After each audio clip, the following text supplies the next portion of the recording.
अगर आप एक राइट विंग हैं, कंजर्वेटिव हैं, नेशनलिस्ट हैं, तो आपने कभी ना कभी ये जरूर ऑब्जर्व किया होगा कि जब भी आप किसी बीजेपी रूल्ड गवर्नमेंट के अगेंस्ट कुछ बोलते हैं तो आपके अपने ही लोग आप पर अटैक करना शुरू कर देते हैं।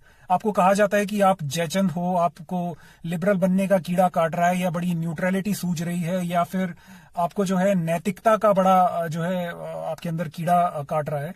और ये सब कहने वाले लोग दो बातों से अपनी हरकतों को जस्टिफाई करते हैं। पहला ये कि लेफ्ट विंग वाले अपने यहाँ के मर्डर और रेप को भी डिफेंड कर लेते हैं और हम यहाँ पर छोटी सी चीजों को इग्नोर नहीं कर सकते।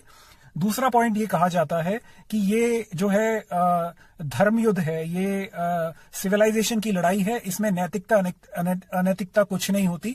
महाभारत का एग्जांपल दिया जाता है कि महाभारत की लड़ाई में भी जो है इवन कृष्ण भगवान ने अनैतिकता का साथ लिया था, पांडवों ने अनैतिकता साथ लिया था। तो इस तरह की लड़ाई में अगर कोई अनैतिकता या इमोरलिटी का इस्तेमाल करता है तो वो कुछ गलत नहीं है। तो आज मैंने सोचा इन 2 पॉइंट्स का मैं जवाब दे देता हूं। सबसे पहले तो महाभारत और अनैतिकता। देखिए, इसमें कोई 2 राय नहीं है कि महाभारत में श्री कृष्ण ने भी और पांडवों ने भी लड़ाई जीतने के लिए बीच बीच में अधर्म का सहारा लिया है। लेकिन अगर आपने महाभारत ध्यान से पढ़ी हो तो आपको ये बात पता चलेगी कि उन्होंने अधर्म की राह तभी चुनी जब जीतने के लिए कोई धर्म वाला रास्ता नहीं बचा। अगर महाभारत उनको अधर्म से ही जीतना होता तो श्री कृष्ण जो है लड़ाई के पहले दिन ही सुदर्शन चक्र उठा लेते और एक ही बारों में उन्होंने पूरी कौरवों की सेना खत्म कर देनी थी।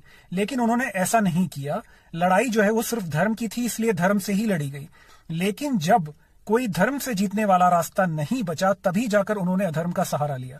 दुर्योधन को तभी अधर्म से मारा गया जब धर्म से मारने का कोई रास्ता नहीं बचा था। भीष्म पितामह को अधर्म से तभी मारा गया जब धर्म से मारने का कोई रास्ता नहीं बचा था। कर्ण को अधर्म से तभी मारा गया जब धर्म से मारने का रास्ता नहीं बचा था। अगर आप महाभारत को अप्लाई करते हो इसी जो आज की right wing versus left wing civilisational war है, तो इसमें अधर्म इस्तेमाल करने की हमें अभी कोई जरूरत ही नहीं है, अनैतिकता की कोई जरूरत ही नहीं है। ये लड़ाई आप वैसे ही जीत रहे हो। आज से 10 साल पहले जरूर था कि पूरी दुनिया को कल्चरल मार्क्सिस्ट रूल करते थे, लेकिन पिछले कई सालों में जब से सोशल मीडिया आया है पूरी दुनिया में नेशनलिस्ट कंजर्वेटिव